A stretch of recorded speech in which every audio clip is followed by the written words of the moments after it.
안녕하세요. 신박한 초등생활 청취자 여러분.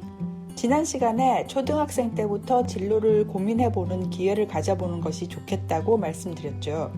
또 진로를 고민하는 데 있어서는 직업이 어떤 것이 있는지, 또 미래에 어떤 직업들이 있을 건지에 대해 알아보고 생각해보고, 가능하면 간접적으로라도 체험을 해보는 것이 좋겠다는 이야기를 나누었어요.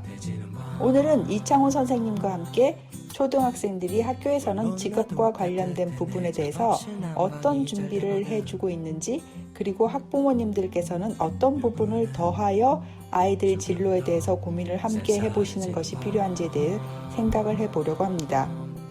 선생님, 초등학교에서 진로 관련한 활동이나 수업 같은 게 있는가요? 초등학교는 아무래도 시기가 시기이다 보니 진로 적성에 대한 구체적인 고민을 하는 시기라기보다는 여러 가지 직업에 대해 알아보고 탐색하는 시기라고 보는 게 더 맞을 것 같아요. 전 개인적으로 아이들을 데리고 이곳 저곳 많은 체험학습을 다니는 편이라 적어도 코로나19 이전에는 아이들이 많은 경험을 통해서 다양한 일을 하는 사람들을 많이 만나봤을 거예요. 그리고 진로와 관련된 다양한 도서를 읽는 것도 빠지지 않았고요. 사실 아이들이 접하는 직업이라는 것이 굉장히 그 종류와 분야에서 협소하잖아요. 부모님이나 친지들의 직업, 아니면 선생님, 아니면 부모님들이 원하는 소위 사자라고 말하는 고소득 전문직들, 아니면 유튜브 크리에이터. 이렇게 진로에 대한 정보가 많이 없다 보니 다양한 경험을 하는 것이 우선적으로 중요한 것 같습니다. 물론 다양한 사이트를 활용해보는 것은 가정에서 권할 수 있는 아주 좋은 부분입니다. 저번에 안 교수님께서 소개해주신 주니어 커리어넷도 있고요. 사실 이거는 초등학교 4, 5학년 단계에서 학교에서도 창의적 체험활동 시간에 모두들 한번 해봅니다. 좀 더 크면 각 교육청별로 운영하고 있는 진로진학정보센터 사이트도 있고요. 또 고용노동부에서 운영하는 워크넷에 들어가면 초등학생을 위한 직업 심리검사도 운영되고 있답니다. 물론 가장 중요한 것은 역시 체험이 아닐까요? 체험을 해보는 건 정말 중요한 것 같아요. 이게 어떤 직업이 있는지, 그 직업이 뭘 하는 건지, 나한테 맞는 건지를 알아보기 위해서도 필요하지만, 막상 체험을 해보니 상상해 왔던 거랑은 달라서 이게 내 길이 아닌가 보다 하고 빨리 진로를 전환하는 데도 도움이 되더라고요. 제가 요즘 대학생들한테 인턴 체험을 해보라고 하는 게 스펙을 쌓기 위해서라는 것보다는 원하는 직업에 대해서 실제로 일을 해보고 나면 많은 학생들이 해보니까 이게 자기한테 안 맞는 걸 깨닫고 진로를 수정하거든요. 이런 경험 없이 바로 취직을 했다가 맞지 않은 걸 알게 되면 다른 직업이나 직장으로 옮기기 위해서 그때부터 또 애를 써야 하는데, 인턴이나 직업 체험을 해보면 그런 시행착오를 좀 줄일 수가 있죠. 초등학생의 경우에는 이런 체험을 해볼 수가 없으니까 다른 방법으로 간접 체험을 해보는 것도 좋을 것 같아요.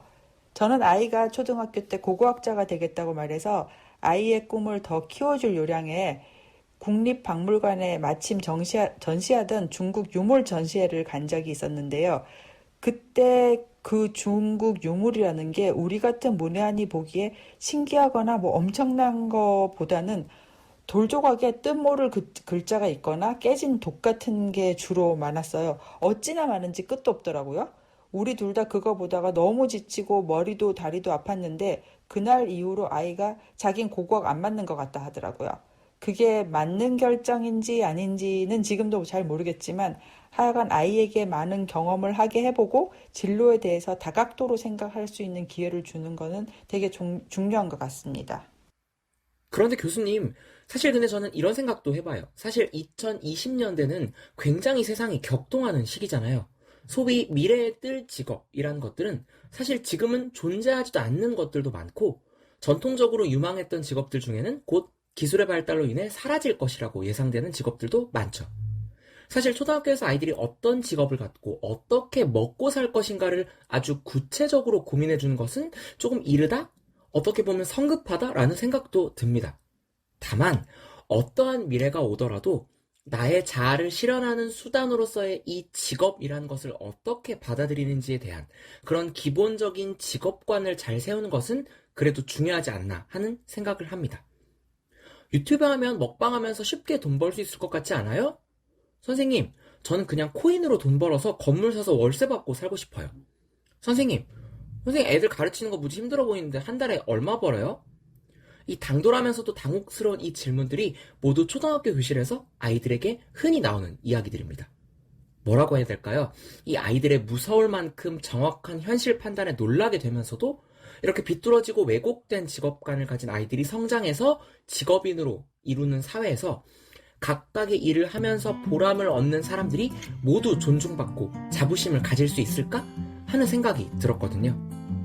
교수님이 말씀하신 것처럼 진로에 대해 다각도의 생각을 갖고 그리고 지금 내가 원하는 직업을 꼭 미래에 이루어야 한다는 부담을 갖지도 말고 열린 마음으로 다양하게 탐색해보는 것이 좋지 않겠나 하는 생각을 저는 해봅니다. 요즘 제가 비대면 되면서 학생들하고 상담도 자주 못하는데 상담하면 학생들이 모두 너무 진로 때문에 걱정들을 해서 저도 모르게 조바심이 생긴 것 같은데요. 선생님 말씀을 듣고 보니 절대로 조바심 낼 일은 아닌 것 같고 정말 열린 마음으로 부담 갖지 말고 차근차근 탐색해 보는 것이 중요할 것 같아요. 올 겨울방학에 아이가 뭘 하고 싶은지 한번 생각을 해보게 하고 해보고 싶은 것을 찾아보도록 도와주는 것이 진짜 필요할 것 같습니다. 지금까지 신박한 초등생활이었습니다.